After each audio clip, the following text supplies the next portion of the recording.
Hey everybody, it's Nathan Selove with another edition of Autism Actually Speaking. Today I want to talk about a topic that I think has been very prevalent in the autism community for a while. It's definitely affected a lot of people that I know and that I'm very close to.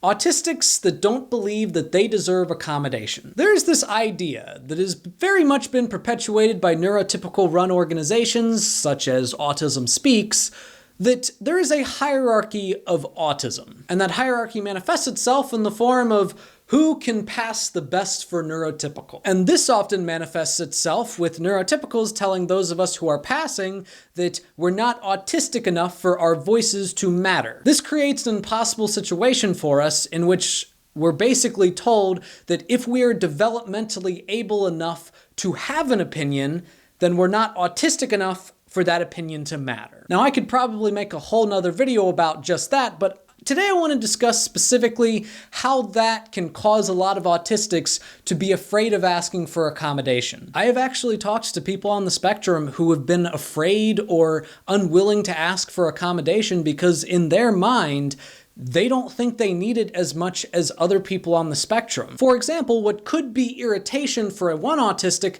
can be sensory overload for the other, which can sometimes cause the one that it's just irritation to think that, well, I don't want to take accommodations from this other person, so I'm just going to deal with the irritation. But here's the thing.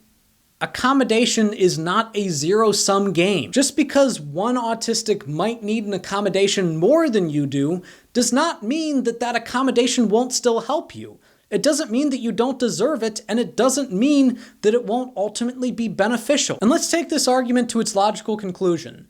If every single person that needed an accommodation decided not to have it because there was another person that needed it more, then eventually only one person in the world would have any accommodation. The world is huge. There are lots of autistics. There will always be one person that needs an accommodation slightly more than you. But that doesn't mean that you shouldn't use it. The struggles that do come from autism are not your fault. You shouldn't feel guilty about using an accommodation for them.